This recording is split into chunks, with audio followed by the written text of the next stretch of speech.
ചന്ദ്രബോസ് വധക്കേസിൽ പ്രതി മുഹമ്മദ് നിസാം കുറ്റക്കാരനെന്ന് തൃശൂർ അഡീഷണൽ ജില്ലാ സെഷൻസ് കോടതി. കുറ്റകൃത്യങ്ങൾ എല്ലാം തെളിഞ്ഞുവെന്നും കൊലപാതകം ഉൾപ്പെടെ 9 കുറ്റങ്ങൾ തെളിഞ്ഞതായും കോടതി വ്യക്തമാക്കി. ശിക്ഷ നാളെ പ്രഖ്യാപിക്കും. മുഹമ്മദ് നിസാം കുറ്റക്കാരനാണെന്ന് വിധിച്ച കോടതി ശിക്ഷ പ്രഖ്യാപിക്കുന്നതിന് മുൻപ് പ്രതിഭാഗത്തിന്റെയും പ്രോസിക്യൂഷന്റെയും വാദം കേട്ടു.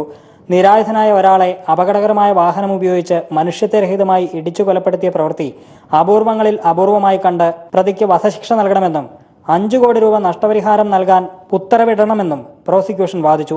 സുപ്രീം കോടതിയുടെ 12ഓളം വിധിന്യായങ്ങൾ ഇതുമായി ബന്ധപ്പെട്ട് 1978 മുതൽ 2015 ഇപ്പോൾ വരെയുള്ളത് കൊടുത്തിട്ടുണ്ട്.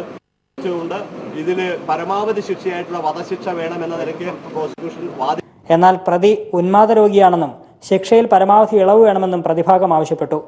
അതേസമയം മുഹമ്മദ് നിസാമിന് പരമാവധി ശിക്ഷ നൽകണമെന്ന് ചന്ദ്രബോസിന്റെ ഭാര്യ ജമന്തി ആവശ്യപ്പെട്ടു. ശിക്ഷ കിട്ടണം, അതാണ് നമ്മുടെ ആഗ്രഹം. അത് തന്നെ കിട്ടേണ്ടത്. അവൻ ഭൂമിയിൽ ജീവിക്കേണ്ട, പൈസ ഓഫറൊന്നും വേണ്ട. അവന് പരമാവധി ഒരു കോടതി നിയമങ്ങൾ വെച്ച് കിട്ടുന്ന അവൻ ജീവിക്കേണ്ട. 2015 ജനുവരി 29 സെക്യൂരിറ്റി ജീവനക്കാരനായ ചന്ദ്രബോസിനെ മുഹമ്മദ് നിസാം വാഹനമിടിച്ച് കൊലപ്പെടുത്തിയത്. പേരാമംഗലം സിഐയുടെ നേതൃത്വത്തിൽ അന്വേഷിച്ച് കുറ്റപത്രം സമർപ്പിച്ച കേസിൽ 8 മാസം നീണ്ട വിചാരണയ്ക്കൊടുവിലാണ് തൃശൂർ അഡീഷണൽ ജില്ലാ സെഷൻസ് കോടതി നിസാമിനെ കുറ്റക്കാരനായി വിധിച്ചത്.